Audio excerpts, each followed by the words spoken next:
Welcome back to today's Explainer. Honestly, the source material we're unpacking today is, well, it's just staggering. We're looking at a snapshot of a single weekend in July 2026, and it presents a news day that's heavy, incredibly diverse, and remarkably complex.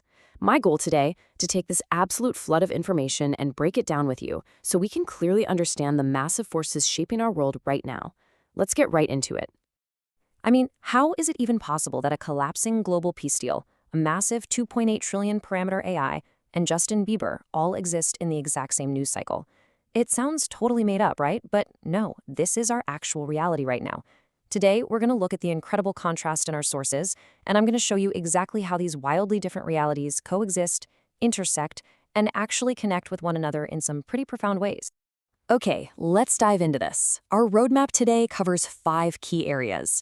We've got conflict and economic fallout, the next AI frontier, tech meets physical reality, global extreme weather, and finally, culture and escapism. All right, starting off with Section 1, conflict and economic fallout, the macro shock. So let's start with the macro picture and track the rapid breakdown of this ceasefire. The conflict initially kicked off back in February, and by March, we saw the last recorded U.S. combat deaths before this current tragic spike. Then, on Friday, strikes on Jordan killed 2 U.S. service members. That brings the total American death toll in this war to 16, with 1 member currently missing in action. Inside Iran, state TV is reporting that recent strikes have left at least 46 Iranians dead and over 400 wounded. Fast forward to Saturday, and Iran's Supreme Leader Khamenei formally suspended the peace deal, issuing a rare statement calling President Trump's signature, quote, worthless. In response, President Trump acknowledged the troop deaths as a very sad thing, while weighing his options, though there's no new strategic direction announced just yet. Meanwhile, regional diplomacy is still churning away. Lebanon's President Aoun is scheduled to meet President Trump in Washington on July 21st. Now, the real-world consequences of this collapse deal are immediate, and they are severe. Before the war, the Strait of Hormuz, which, is one of the most critical shipping arteries on the entire planet, averaged about 130 daily vessel crossings. But in a recent 12-hour window tracked by Maritime Intelligence, that number collapsed to just 6. Literally 6 total vessels. As the U.S. and Iran trade infrastructure strikes across the region, this crucial economic choke point is effectively paralyzing. And this brilliantly illustrates the ripple effect we're talking about today. When a critical shipping lane paralyzes and energy infrastructure is targeted, like the recent torching of a Kuwait oil facility, the economic stakes absolutely skyrocket. Brent crude is rapidly approaching $90 a barrel right now. And this immediate risk premium isn't just some abstract number. It means higher energy costs and soaring marine war risk insurance premiums that hit the entire global supply chain. Which brings us to the ultimate macro consequence. The International Monetary Fund has officially downgraded its global growth projection. Back in 2025, global growth was sitting at 3.5%. For 2026, it's projected to drop to 3.0%. The IMF specifically cites this ongoing Iran war, coupled with persistent inflation, as the primary drivers for the drop. It's a perfect example of how localized macro tension physically shrinks the global economy. Moving into Section 2, the next AI frontier, explosive digital growth. Now, what's really interesting here is that as the physical world grapples with economic contraction, the digital world is experiencing an incredible divergence in where technology capital is actually flowing. On one hand, you have the AI lab Anthropic moving toward a massive mega IPO, boasting a reported $47 billion annualized revenue run rate. That is just staggering. But on the other side of the tech spectrum, enthusiasm is definitely fading. SpaceX has shed nearly $1 trillion in market cap from its June peak. Why? Well, it's a combination of a semiconductor sell-off, that rising Iran war risk premium we just talked about, and fading post-IPO excitement. It's a stark contrast between the relentless momentum of AI and the sudden vulnerability of hardware-heavy tech sectors. And within the AI space itself, the competition is compounding so rapidly. Take a look at these dual developments.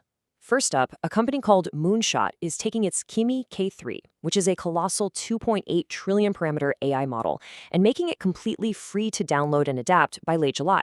That places immense pressure on traditional frontier labs. Meanwhile, Microsoft is gearing up to launch Project Perception, a cybersecurity tool that acts like a router, assigning vulnerability tasks across Microsoft's OpenAI and Anthropic models to secure enterprise networks. We're essentially watching a simultaneous all-out race to dominate both open-source access and high-level enterprise security. That takes us to Section 3, Tech meets Physical Reality, the real-world friction. You can't build trillions of parameters in the cloud without pulling massive resources from the earth. According to a fresh investigation by the Washington Post, local communities across the U.S. are seriously pushing back against the physical infrastructure required to run this massive AI boom. The backlash is focused on three main issues: the massive demands these data centers place on local power grids, the completely unsustainable amount of local water they consume for cooling, and a growing frustration over the concentrated corporate control this infrastructure brings into everyday neighborhoods. And that friction extends way beyond data centers, right onto the factory floor. In what analysts are calling an industry-first labor action, a Hyundai production line was actually shut down. The union successfully blocked the deployment of the company's Atlas humanoid robot. It's a fascinating look at how human labor is actively negotiating its boundaries, alongside advancing robotic deployment in real-time automotive manufacturing. Interestingly enough, as tech creates friction in the physical world, it's simultaneously being used to smooth out friction in digital communities. Think about Roblox's new moderation system. Step 1, a user types a message containing banned language. Step 2, a real-time AI intercepts and instantly rewrites the message to remove the offense. Step 3, the clean, filtered message is delivered. Instead of outright banning or blocking the user, which, let's face it, causes tons of friction, the AI actively manages human behavior to keep the platform safe while keeping everyone engaged. It's a fascinating shift. Onward to Section 4, Global Extreme Weather Events, a world in flux. Let's transition from the friction of technology to the friction of our shared human environment, starting with a surprisingly rare piece of atmospheric news. Meteorologists have identified the development of a rare Atlantic La Niña. So the crucial point here is that this specific climate phenomenon is projected to actually suppress Atlantic hurricane activity for the rest of 2026. This is huge because ocean temperatures are anomalously warm right now, which usually points to a severe hurricane season.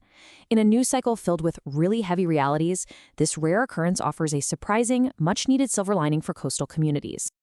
Unfortunately, other parts of the world are dealing with incredibly intense environmental challenges this very weekend. Over in northern Vietnam, intense monsoon rains triggered flash floods and landslides that devastatingly claimed at least 5 lives.